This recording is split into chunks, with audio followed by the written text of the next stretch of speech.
Hello, my friends, and welcome to a brand new episode of Discourse in Magic. My name is Jonah Babbins, and in this episode, we sit down with Siegfried and Joy. You heard that right, Siegfried and Joy. This magical duo is taking the internet by storm with ridiculous videos. You've probably seen them on like TikTok or Instagram or something like that. Their videos are hilarious, and when you lift the curtain and go behind the scenes, they're actually not idiots. You'd think they were. If you watch these videos, you think they're lunatics, they're crazy, but in reality, they are amazing and incredibly talented and hilarious magicians. They perform sold out shows every single night all over Germany. They're incredibly talented, and this was just such a fun episode to hear about how they do what they do. Are really fun and epic duo act who's taking over the internet, who's taking over, their shows are completely sold out. They did America's Got Talent. They are absolutely incredible. They were such a fun time to hang out with at FISM and such an amazing force of magical energy that this magic community needed. So here is an amazing and energetic episode with the two fantabulous Siegfried and Joy.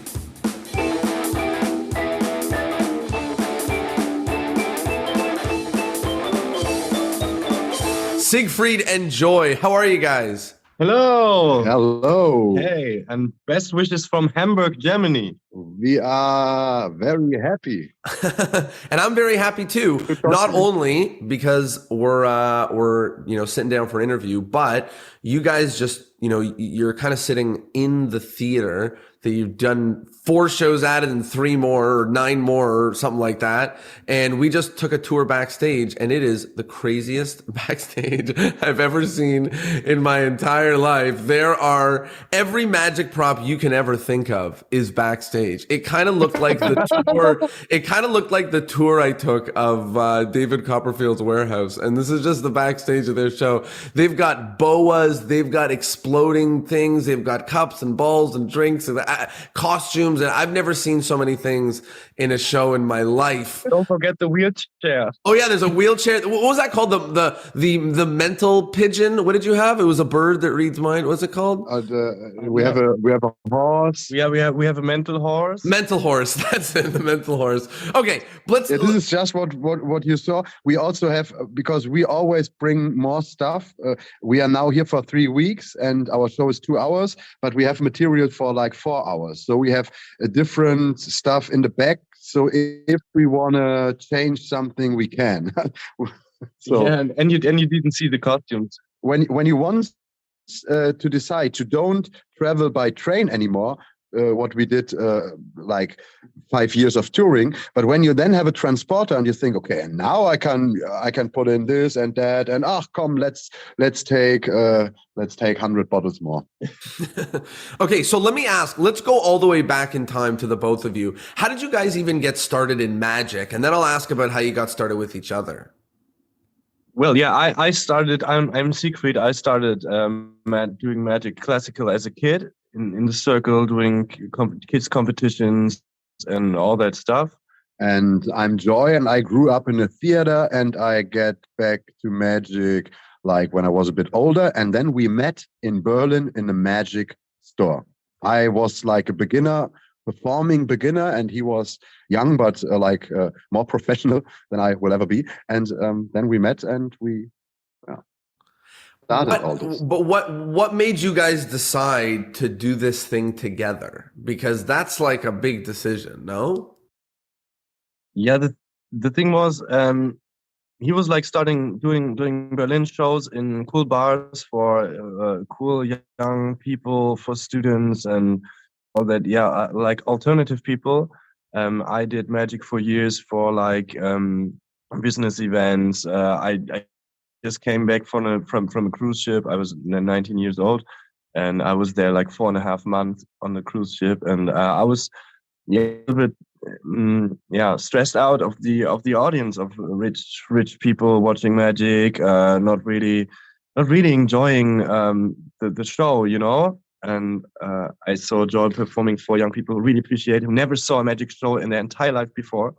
And yeah, I really loved the crowd and the way he works in a theatrical way. And so yeah, we found each other and we kind of combined like some magical skills I had and like some theatrical skills and audience, yeah, finding the right audience in the right places for us, I think. Yeah. You know, it's funny. You told me that offline, you told me that you had done some like manipulation routines and you're talking about this like classical magic and things like that you've done. And it's very funny because the stuff that you do now is very funny. And it strikes me as a real change as to what I assume the things that you were doing back on the cruise ships. Yeah, but to be honest, we still have a manipulation act in our show. In our full theater show, but yeah, also it's in a. I mean, in a kind of way. A lot of people know us from social media work or like performance they saw, and this is not our show. Our show is really like there is a lot of more. We do mentalism, we do manipulation, we do like big illusion without big props. We do like everything filled in 2 hours, and but you just can find out if you see the whole show. You can't see us 15 minutes or like in the internet and judge our act because you didn't saw our act. And this is so interesting, and this is what we want. We like to do magic for people who don't expect to get magic. We like magic as a stylistic to bring to the people, because normally the people, they come to us, they would never go in a normal classic magic show, but they like to come in an entertainment show, and then we show them magic in the right moment, and then they love it. And after us, we know so many people we inspired for magic, they then go to a close-up theater or to a classical magic performance because they found out that magic can be cool somehow. Because like in our age, a lot of people think magic isn't cool anymore. And I mean, I expect we now talking to a bubble. In this bubble, everyone is talking about magic and they like it. And of course, but in the real world, their magic is not so cool. I have to say sorry. Yeah, so and not cool. We're talking about Germany, right? So I think in the US it's completely different, maybe. Yeah. Do you think magic is cooler or less cool in the US? I think it's all in the whole history, but also now it's way more popular, more common in the US than in Germany. In Germany, it's still a little bit special to say I'm a magician or I go to a magic show. It's pretty special. So yeah, because of this, like in Germany, it's not really classic to show an invisible deck or something. No, nobody has seen it before, and I guess in the US you can buy it in every souvenir shop. Just like this.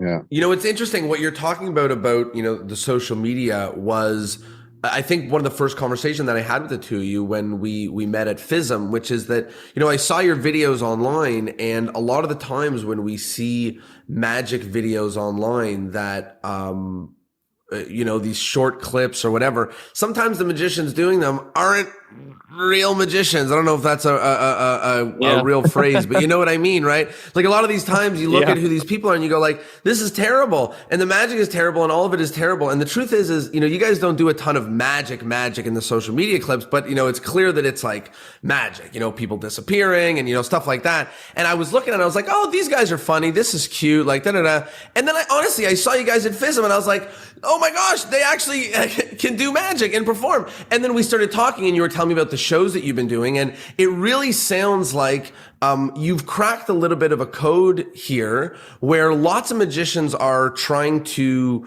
you know, produce a show. And then when they go to social media, you know, they're like, trying to make magic for social media. They're spending all of their time inventing all of this magic for social media. You guys aren't really doing that. You're going out and having fun. Obviously, it's hard. It's editing. You know, I'm not saying that it's not difficult, but you're not inventing a new trick every single day to post online. You're inventing stuff that just gets people to have fun and be silly and whatever. Can you talk a little bit more about that? When did you start doing these videos?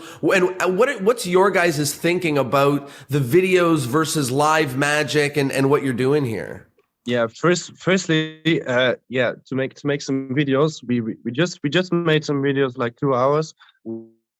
We just came here from a video session. We started.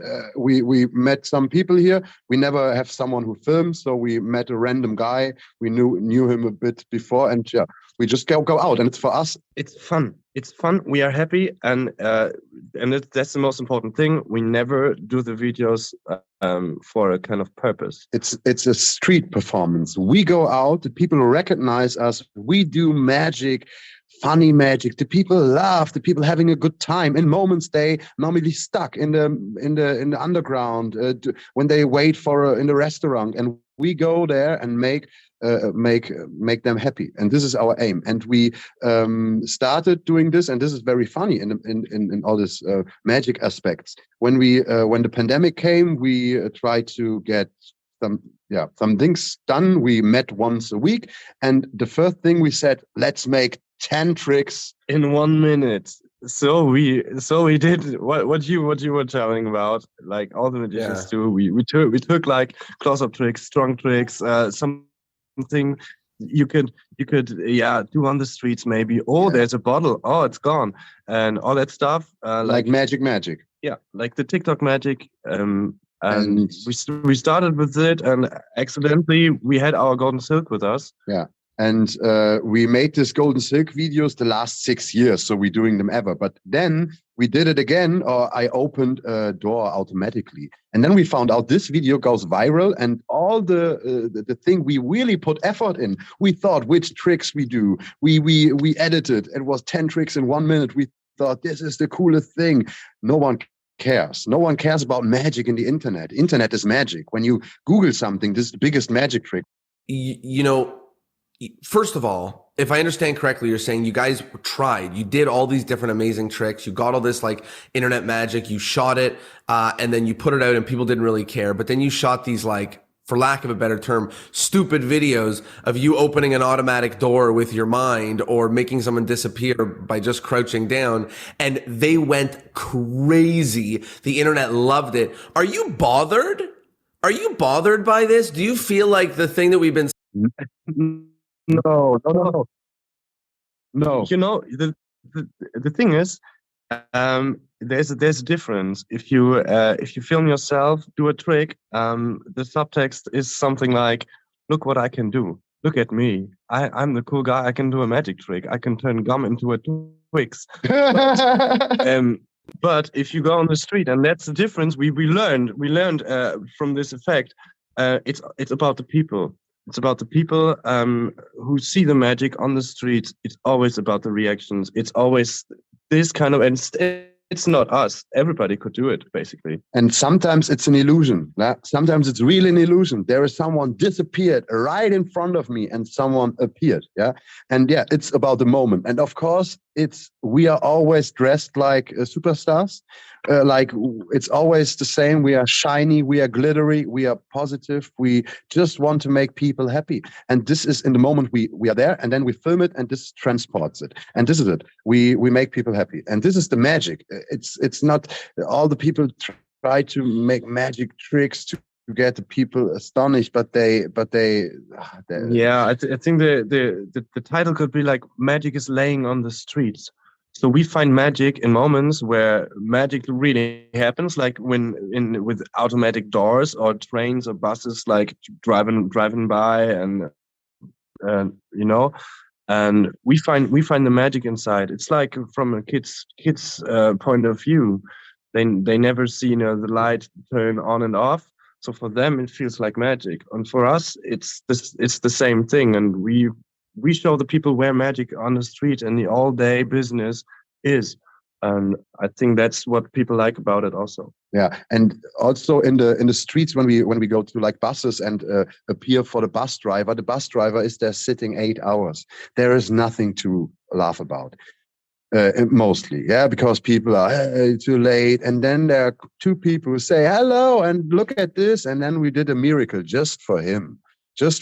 And this is something so special in the moment, and so it's also online. And I mean, this is it. And the thing is that we are coming from the theater. Yeah, we toured for 6 years. We made everything before we started with social media. We played in front of 1,000 people. We sell out 500 capacity theaters.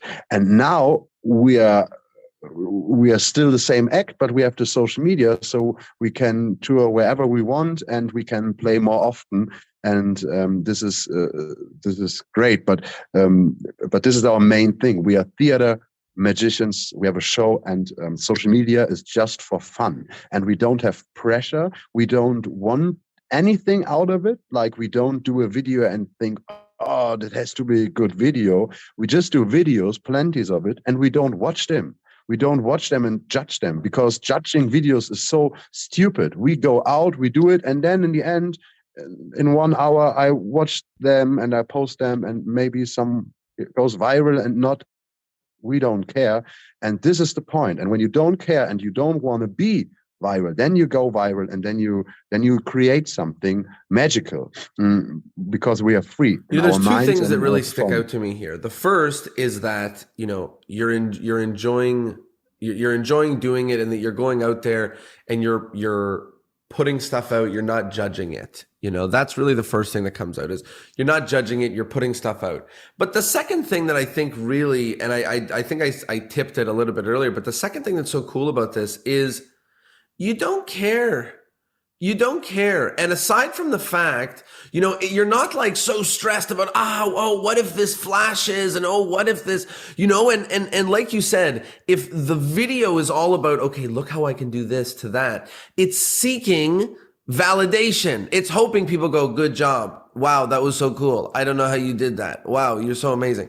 But if the video is something where people are just having fun and we're having a good time, there's no such thing as a bad video. There's no such thing as something that you go, maybe you didn't get good audio or something or whatever. But what could a bad video be? If they smiled, if it looks fun, post it. There's nothing to worry about. There's nothing to concern yourself. And we definitely avoid a lot of these, there's a lot of problems and difficulty in putting magic on video. There's a lot of difficulty. And you guys avoid it all by saying we're just having stupid magical themed comedy fun. And if you want to see us do magic, there's an actual show. That's it. You're not going to look through our videos and watch a show's worth of stuff. You're going to laugh and be silly. And if you want to see us do a show, go see the show.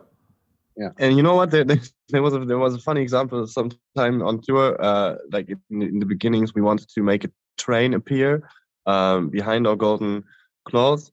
And we filmed it. We were like, okay, cool. It worked. And then we watched the video and we saw, there was a kind of mirror on the side, and you could see the train coming in through the mirror. The reflection of the train. And our first thought was, oh no, shit, you see the train, it's not a good video. But then we put it out and we rethought it, and we're like, oh my God, yeah, that's the best thing that could ever happen to this video.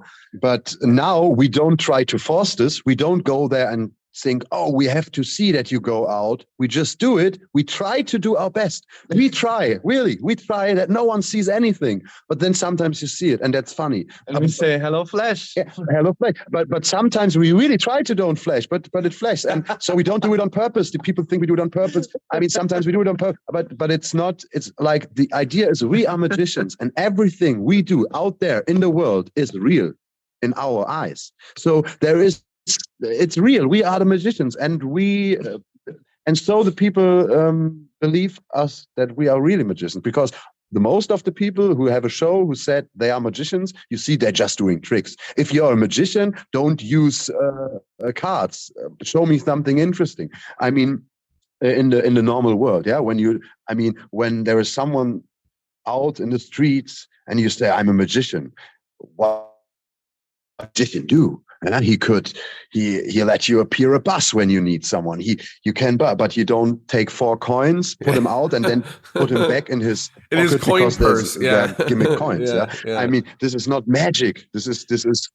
I mean, we also love this side of magic, but this is not what the people want to see. We found out, and what the people, when they believe in magic. So, that's what we are very interested in our live show, but also in our social media videos, like the premise of magic. That's often so stupid. Pick a card, take a card, think of this, write down your thought, draw a picture. all that kind of stuff is like a prank, not really out of the world, but go to an automatic door and open it magically for an old woman so she can enter the store. It's like a helpful solution, a helpful magic solution for her all day. And that's kind of gives the whole thing sense.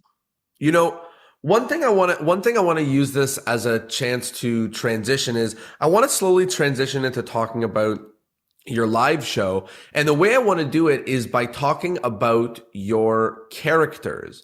You know, the person that it reminds me most of is that movie, The Incredible Burt Wonderstone. You know, that's what it makes me think of. Have you guys ever seen that movie? Yes, but after we found each other. So really, and this is... I believe it. This is so very funny. And this is so funny because we use Abracadabra, the song, also as an opening.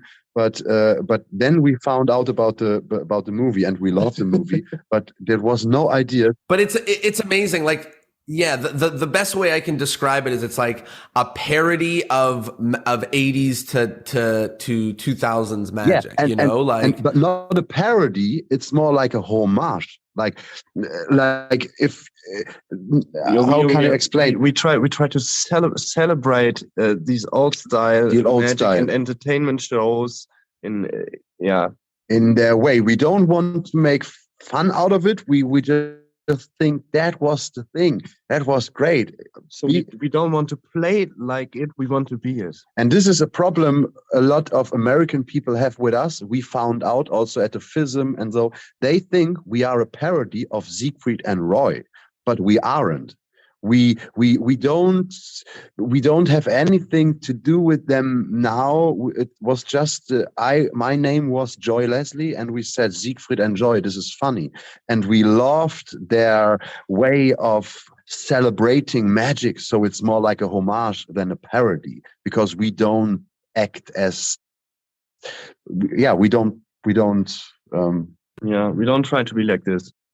I guess the reason first of all, it's a very big insight. And I think it's interesting to say that, we were talking a lot about how the magic that you guys were doing was a little bit misunderstood at FISM, which was very interesting. It was an interesting conversation. But even more like to talk about it, I think the reason I say parody is because you do a lot of very silly things, producing fake birds and crawling on the stage and da-da-da. So, I think the comedy plus the homage makes it feel a little bit like a parody, even though it's not. You're wearing those because you want to, not to make fun of it.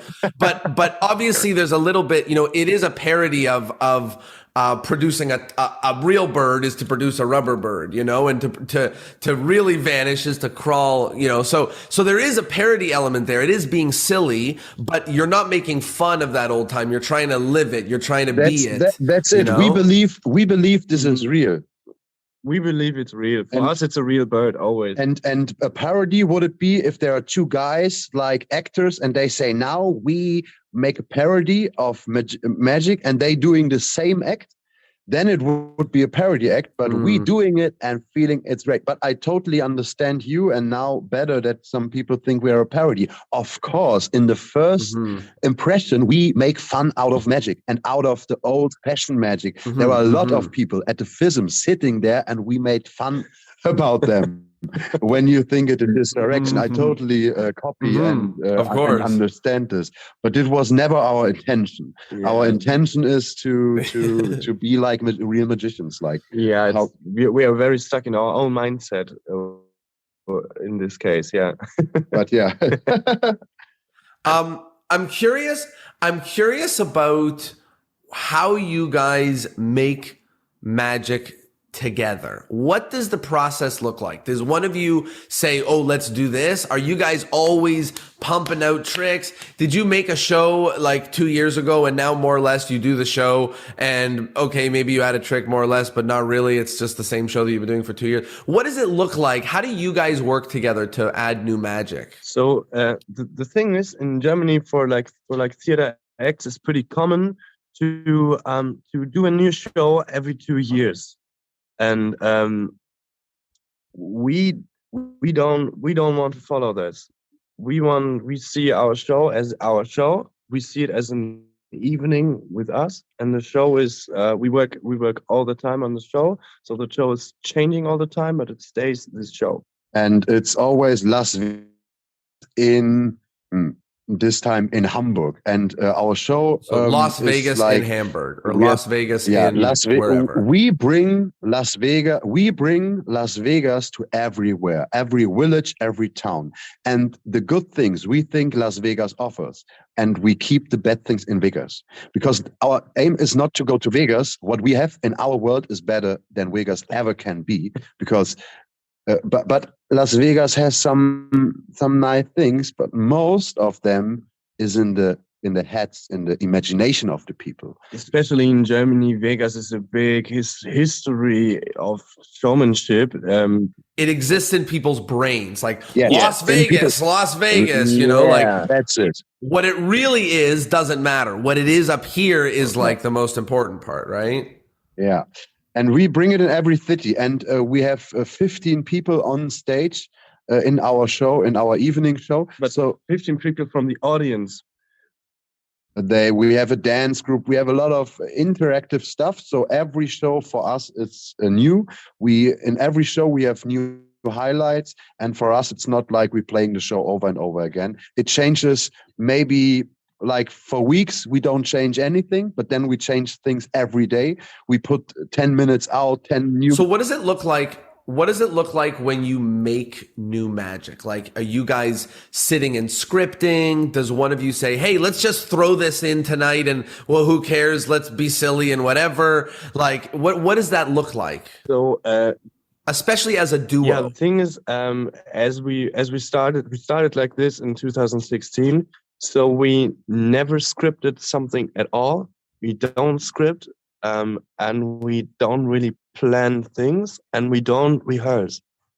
These are the three big things. And when we try something new, we try it on stage, and we play a lot.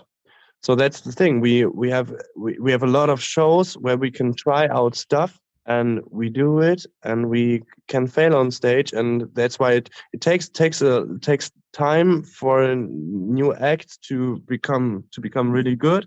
But then we have always these live reactions, you know. And that's for us also a problem with magic. We also saw at FISM there was so great magic acts, but you felt like, okay, they're not really made for live audiences. You don't really feel they're not playing for the people in this moment, and we play for the people, and we can build the acts out of the moments that happen live. And we started with a 30-minute show on tour, and then it was a 60-minute tour, and now it's up to 2 hours. And that's just because like every couple nights or once a week or every a month or whatever, one of you is like, hey, look at this thing. Let's use this thing in the show tonight. This looks fun. And the other one goes, okay.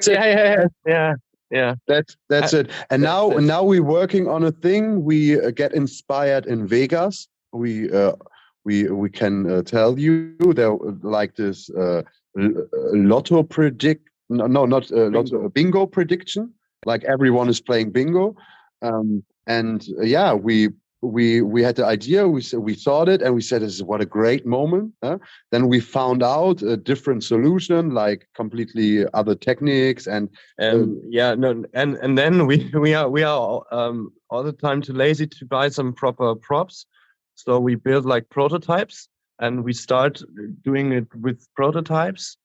And then, usually we end up using the prototypes in our show. Yeah, but we don't. I mean, and this trick we did it the first time, and it's like you have to force some balls, some bingo balls, and we never tried it. So we tried it really on stage. So it was like, this side, okay, but it's perfect because this was the best thing we ever could do, because if we could try this 10 times and then on stage it's different, because everything is different on stage. So we think in our show we always have like a few minutes we could bump, we can make anything. It doesn't they don't care when they see the whole show. So we build our open stage in our shows. We always can try out something and have the ability to come. And to put it into a nutshell, we are not scared at all to fail, and that's the most important thing. Even fail.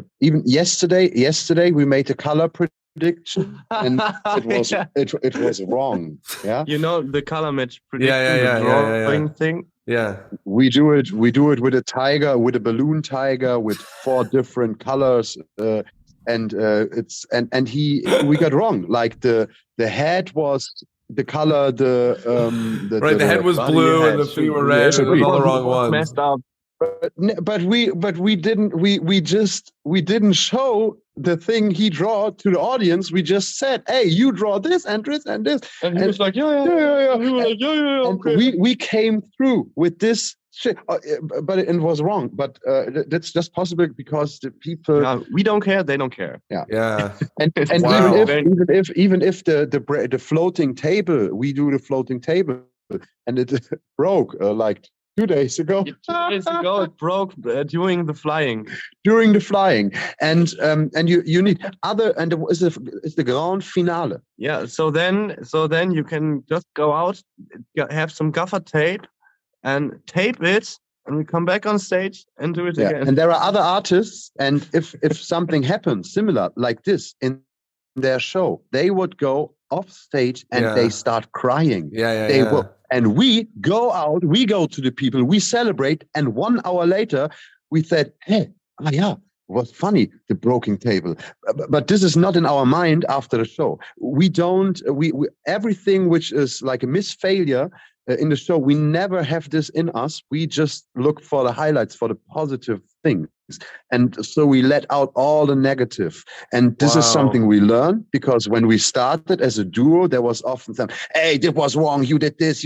And then we start thinking, and we said, "Oh no, we can't judge us in this moments. If there is something wrong, there is something wrong. And we have to find out the thing which makes fun and which is the positive thing."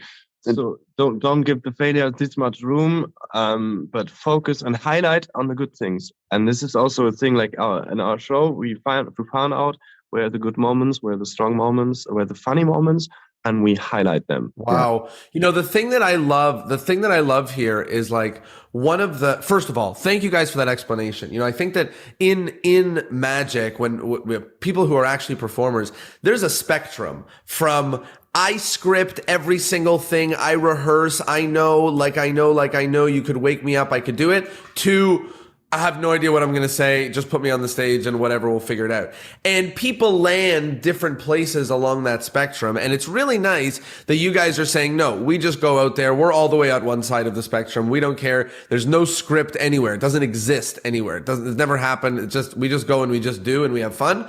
And the thing that's really exciting is that this is something that can be done as a duo.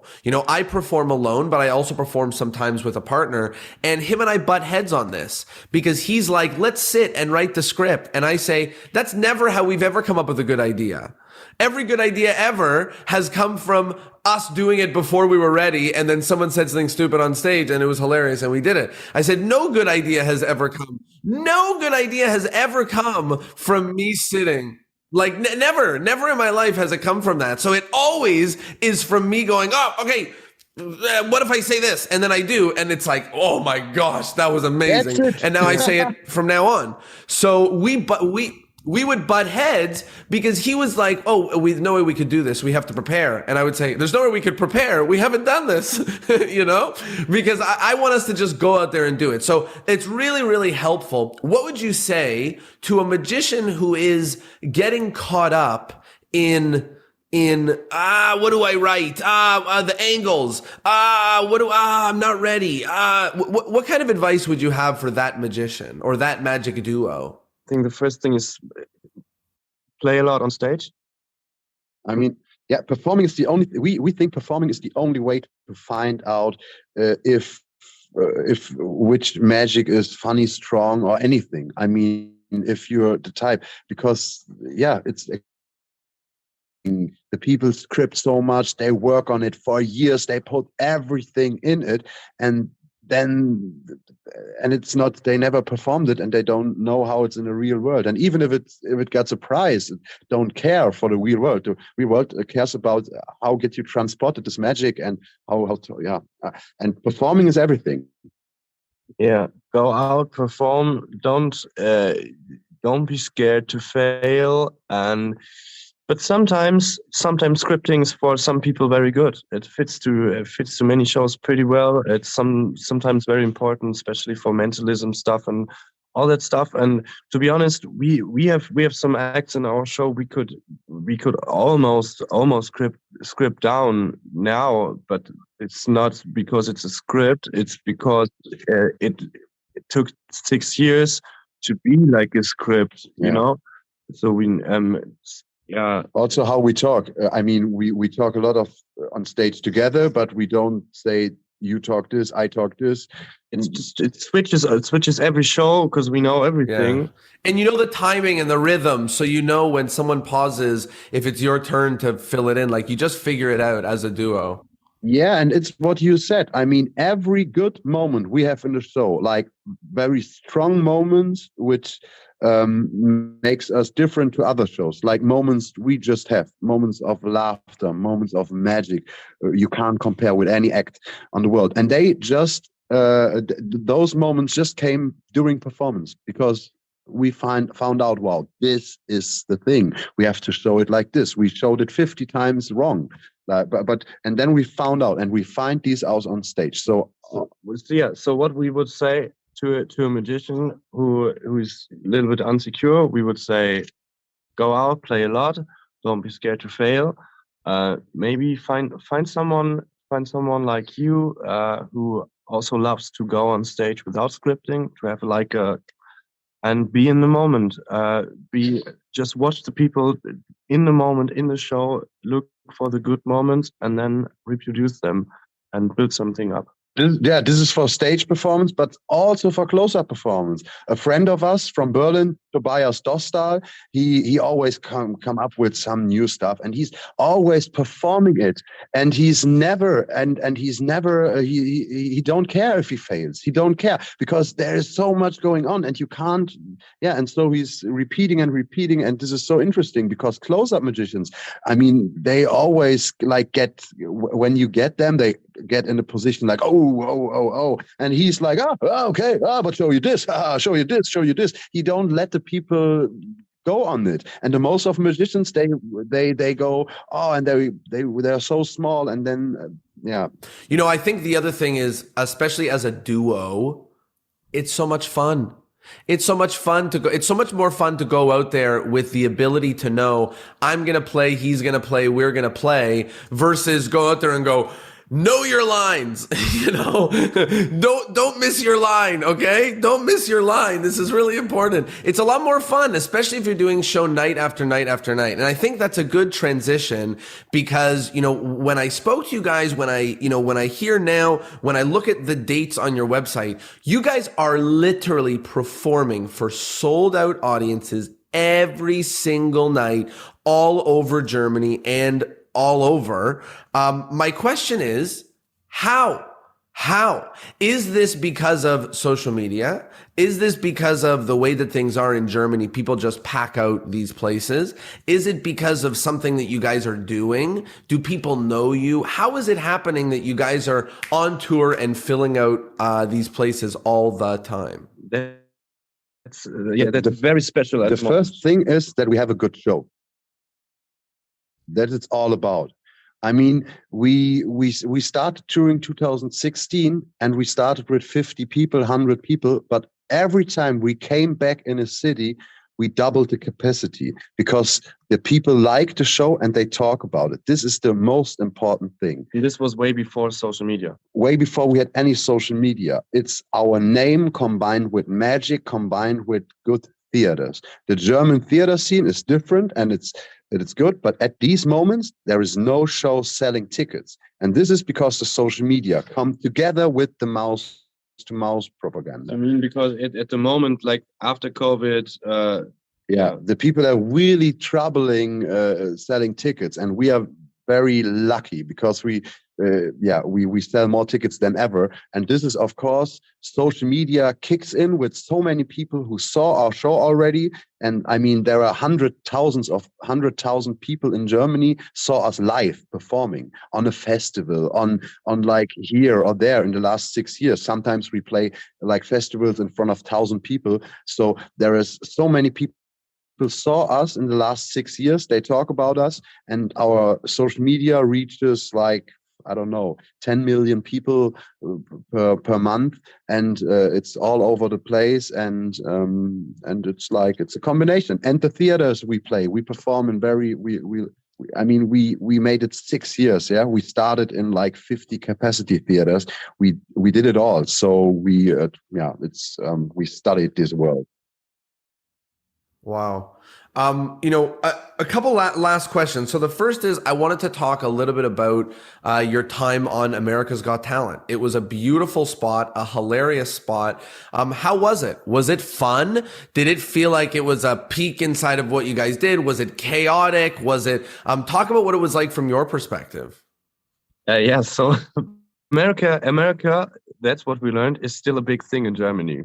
So if there are people coming to us now saying like, "Oh my God, you were in America? You were in Las Vegas? Oh my God!" That's we thought it's like a thing from the 90s, but it's still seems to be a big thing to just be there. Yeah. And for us, it was like, first thing, it was just funny. They asked us if we want to join the show, and we said, that's funny, us. And then we said, okay, when we can combine it with Las Vegas, because we wanted to Las Vegas to watch shows, then we could think about it. And then they also paid us. Did they see one of your like TikTok videos? Yeah, they saw social media very early. They were one of the first people who get in touch with us. The producer is a very great guy. He has a sense of magic, humor. Yeah, he finds artists and interesting artists, and he sees something in people. That's not really common, I think. And then we sent them some videos from our show, and then there was this 1 minute dance we did since the beginning, and they said, yeah, this is great. Maybe we can add something, and then we just thought about it and made this piece together. And yeah, we wanted to create something for the TV show, because TV magic is always very different, especially for us, than the live shows, because we perform very free without scripting and blah blah blah. And it's on TV, you have to be really tight. And a very funny fact with this act, we performed this act in our show like the 2 months before we flew to Los Angeles. We never rehearsed the ATT act. We just played it sometimes in our live show. And in our live show, it wasn't a good act. Like it was like, was okay, but and we were so happy when we did it last time. We said, great, now we don't have to do this act live again. And and it was, for us, it was so an adventure to go to America. They want us to do this production. It was for us fun. It was so fun. In the end, it was very stressful and very, very interesting to see how the American work-life balance is, especially in those productions. And we found out very quick that we don't want to go further. And this whole thing, but the audition was totally fun for us. But when we think back to America, we think to Las Vegas and the shows we saw, because this was the second part of our adventure, and it was for us more, we were free, we were watching the shows, and the first was like interesting and also very was very exciting. Yeah. And we learned a lot about all this thing. Like 5 minutes before our act, they said we can't. There was something other, completely other planned. So we rehearsed also something other, and 5 minutes before, 5 minutes before. the producer came and said, "Oh, guys, blah, blah, blah is not gonna make it. We That's canceled it." crazy. So we wanted had That's to switch crazy. an entire Because thing. we let appear. We can talk about it. We let appear a person, like a Jordan in this case, and we had the idea to appear Terry, because Terry is big. Terry is the host, and this is funny. And this was the idea. This was really one of the main thing of the act. And we rehearsed it with him. And 5 minutes before we go on stage, there was the producer coming say, "No, Terry won't make it because he was on stage today twice and he didn't feel good and he won't make it." And we said, "Yeah, okay." And now, and they said, "Yeah, maybe you can come back in 2 days, or this guy is appearing." And then we really like it. And then we said, okay, we found Jordan, this comedian who was on the show like the act before. And we said, "Hey, you want to make it?" He has a yellow pullover. He looked good. He was funny. And we had a connection because we talked about it before, like about our art. And this was like a 2-minute decision. And he was like, yeah, yes, of course. And we were like, okay, yes, stand over there. And okay, sorry, we have to go on stage. And then we went on stage. Decision. We worked on stage, and but this was really this was perfect because we said, okay, fuck it.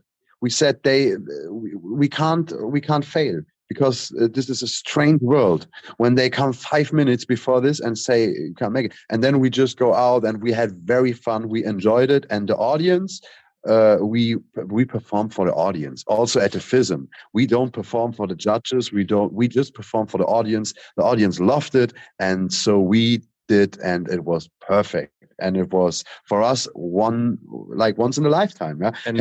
Yeah. And one big thing to say, what we also saw, like there are plenty professional artists there at ATT or in these TV shows, and you do not know before how your act is rated by the judges, because they're all great. No idea. We saw some great people, like a great magician. He had such a great act, like for 20 years he was professional, such a nice guy. He was great. He went on stage before us. They really I don't know the word. They were really mean. They were just mean. And he was brilliant. Yeah. And you don't know it before. It's like a second decision, and So we were also lucky careful. that the audience was on our side, and they needed that laugh, and we get the moment. But to be fair, it could be completely different, and Wow. I have two other big ideas I want to talk about. So the first is, you guys mentioned that the trip to Vegas, it was fun to be on AGT, but really it was fun to see the shows. What were your favorite shows to see in Vegas? What were the highlights for you that really, you guys were talking about and thinking about and affected the way that you think about what you guys do while you were there? Yeah, I think we had different small highlights. And also to see shows we really thought they were boring, and there was also highlights because there was, the best we can say was for us Piff the Magic Dragon. Yeah. It was like so well made. He worked so great with digital media and stuff, and it was like a whole great show itself. He's a great performer, and he was really in the moment. He really played, and you felt he was really there. And but we also loved like Chris Angel. We know what everybody thinks about Chris Angel. But we are interested in. We liked the attitude from from this guy going on stage and acting like a superhero. We love it. Yeah, and like a superhero mixed up with a rock concert, and he feels like the greatest guy in the theater. But he was kind of. Yeah. And we loved that he finished the show with the words. I think, how was it? There's one magician you have to remember. Chris Angel Black. We love the attitude. We love the attitude. And then we saw McKing the first time the show. We loved McKing. Definitely recommend. Also David Copperfield. It felt like being back in a TV movie, in his TV special, like in the 90s. was and great. we don't judge shows like this, but we were very disappointed at the Penn and Teller show. We thought they doing a great show, and it was completely so boring and so how can I say? Also to compare it with the other shows, with the other magic shows on the strip, we were like really, because we are huge fans of Penn and Teller. Yeah. Obviously, we are Magic Duo. Of course. We do it, yeah, of course, like everybody. And they're such a big inspiration for us. And we were so like sad and disappointed after the show, because I think they tried some new stuff. Perfect that they still try new stuff out, but this was not good at all. And the whole there was no music, there was no it was bad filming, everything was like stuck 20 years ago, and they seem to do not care. Yeah, they don't care. And it was interesting to see one is just gelling, the other not, like the show aspect. No? When you take everything out and you just want to see a magic show, you go in this show and you think, huh? But I think one of the shows where we learned kind of the most was Absinthe. It's like an artistic show in a small Spiegel tent, and this was crazy. It's like a mixture. What's it called? Absinthe, like the drink. What's it called? Absinthe. Yeah, sorry, I know the Absinthe, show. yeah. I know the show. Sorry. Yeah. Yeah, I know. That was interesting. There was no magic at all, like artistic, but it was very fast. It was very dirty. It was very close. And they have like everything with rhythm, music, comedy, interaction, like involving people, staying with people, to find some good scenes, playing on different places, on stage or off stage. This was so interesting, and we learned really a lot also with working with music. When is music good, and which act comes after which. Yeah. Also, but we also think the American way of promotion and all the stuff is very strange. I mean, all the acts have a video who is telling a story that they are the ones. And now, I mean, and as a small kid, I had this big dream. Yeah, and it's always the same. And it's always this try to get the American dream. And then some magician said, "Is here someone from the military? Stand up!" And we thought we are really in a wrong movie. And but that's maybe a cultural thing, because in Germany, if you would stay in the theater and say something from someone from the military, nobody would stand up and applaud. Definitely not. And we learned a lot, and we found out that we never want to go to Vegas, because the audience in Vegas is so strange. I mean, they all consuming. It is really strange. They don't give this a value, this show. Besides Chris Angel, because the people who go to Chris Angel or Copperfield, they travel to Vegas for this, and there is something special. But you go to the other shows, you just run there randomly, and you drink your strange sugar drink, and then you go to the next place where you waste your money. I mean, it's not a value, the show itself. And in Germany, when you go out in a theater, it's like a happening, an evening for itself. You dress up, or don't dress up.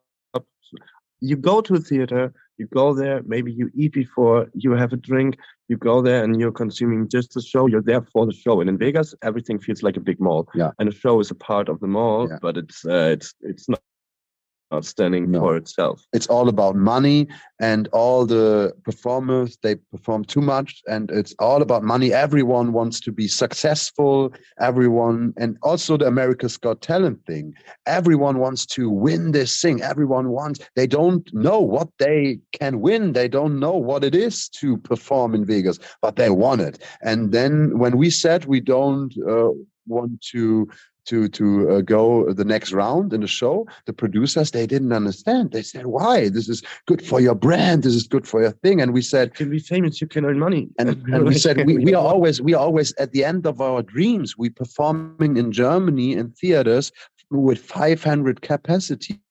we can perform every day if we want. And in Germany, we get treated well. We get treated well. And we talked to some artists in Las Vegas. They have a tough job, man. They have a tough job. And really hard job. And why we have now to invest to be famous in America when we can go out in Germany and perform, because we don't want to get bigger. We don't want to perform magic for thousands of 5,000 people, because it's a completely different experience. Yeah, we want to make a small show, like 300 people, 400 people. This is the capacities we want to perform, and we do it already. So there is no need for more success and to always, Yeah. But in the other way, big I got respect to the artists in Las Vegas. So we thought, why is Chris Angel still doing it and coming out there with 110% power? Or Matt Franco, genius. He was so awake, so great, and also Piv and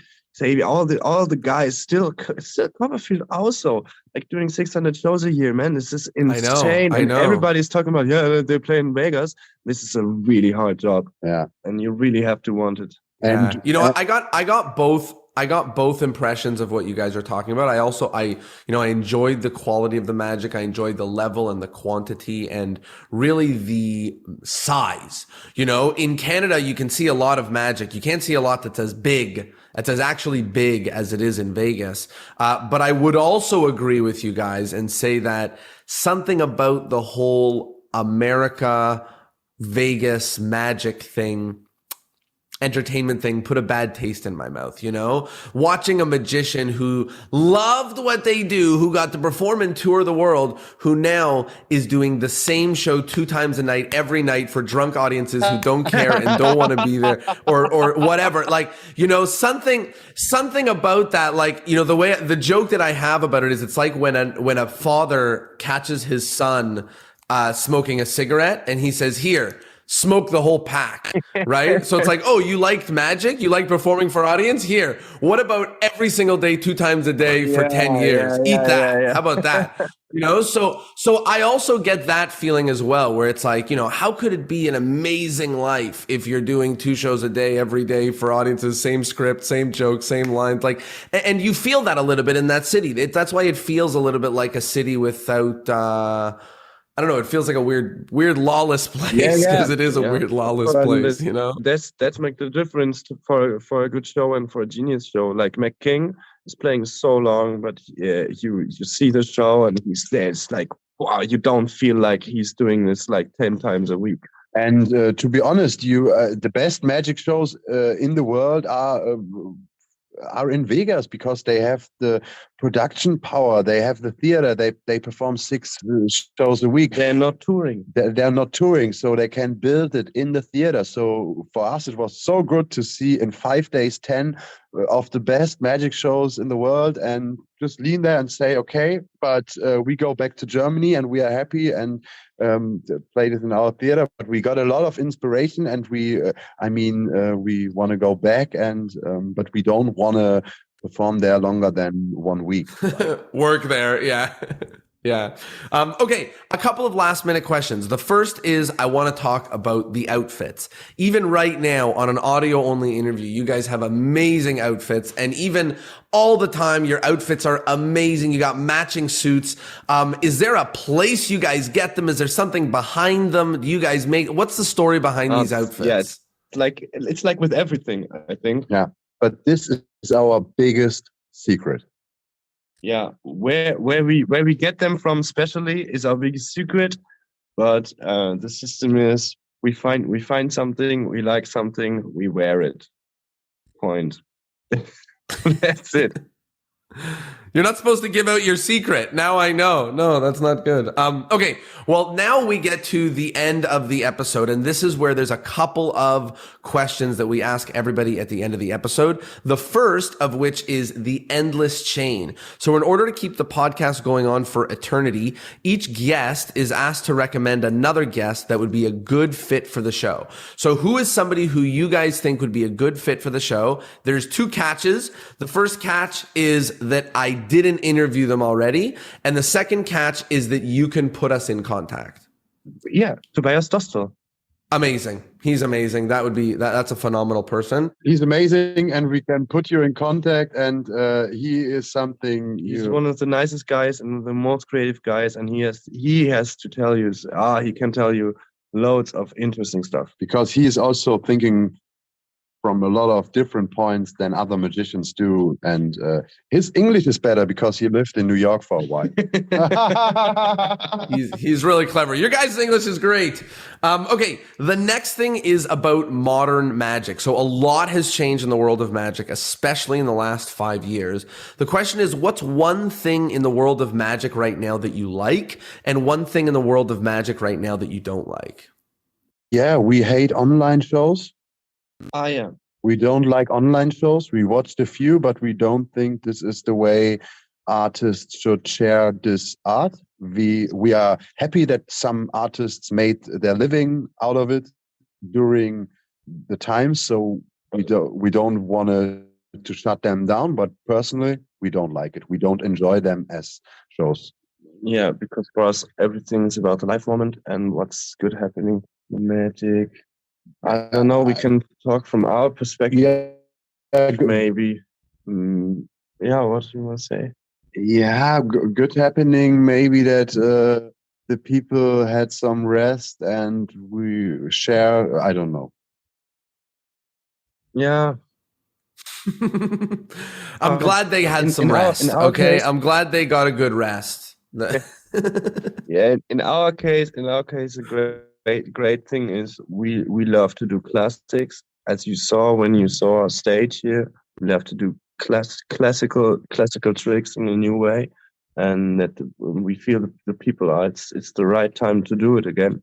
Yeah, this is the thing. Now it's the, I don't know how it's called, zeitgeist in English. Yeah, it's now the time. Zeitgeist. No, I know zeitgeist. Yeah. I know what it is. I know what the word And is. Now this is the best time for magic because the people are in the world is so crazy. Yeah, of course. Yeah, that's the point. Now we live in times. We live in problematic times, global, and this is the moment to go out and do some magic and inspire people, make people happy because they never used it more than now. Yeah, and because magic in the end is always get people out of their normal thinkings and take them in a dream world, and this is what magic always is about. This is what magic makes so special in these days. Yeah. Wow. Okay, 2 last questions. The first is the take-home point. We've been talking about magic for a while. People are going to listen back to this episode. They're not going to remember much. They were probably walking their dog or something. But if they're going to remember one thing from everything that we were talking about, what's the one thing you hope that they actually take with them from this conversation? There is one name you should remember. Siegfried and Joy. Okay, listen, I know that's the first time you ever tried that, but in the five weeks from now, you guys will have that down. Okay, the last question is this, plugs. Where can people see you perform? Where can people follow you guys online? Where can they keep up with what you're doing? Just use Google. Siegfried and Joy. And there, you can find some pictures. And when you don't find us, we are more or less the algorithm finds you. And we would love to go to America to perform, but we need an event. So we also have a theater in New York where we could perform, but we don't want to go there without a reason. And the reason could be there is a magic show wants us having in the show, or like a mixed show, or like there's a convention or something. You always need a purpose to go on a place, and then we will play shows there. We would love to go to the US. So is there anyone in the listening this podcast? How many people are listening this? Couple thousand. Okay. Oh my Maybe God. there is a promoter. Maybe there's someone who knows the place, like a festival. So listen, if you're listening to this and you're a magician, a lot of you put on events, you put on conventions, you do things. Contact these two. They're really easy to contact on Instagram, even though it looks like there's all these followers, they'll still answer. So send them a message. And if you've got an event or something, let them know and see if we can get them back to America. Hashtag bring Siegfried and Joy back to America. Yeah, the American dream Very for nice. you guys. Siegfried and Joy back to America. And we are cheap. We are cheap. You don't have to pay We us. don't need money. We just need a reason. Chris Angel, if you're hearing this, please invite us out for a coffee or some We Want to Be. And American magicians, please. Magic convention. And American magicians, please stop using animals in your show. No animals. No animals. No Animals. No animals.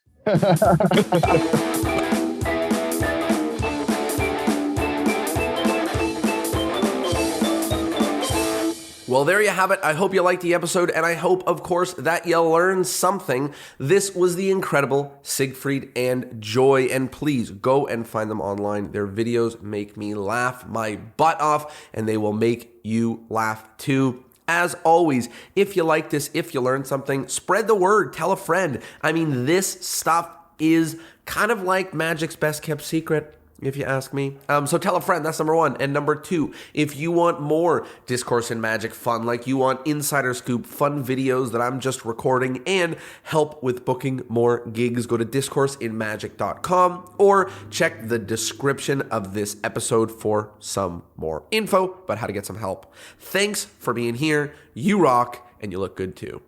See you Thursday. Peace.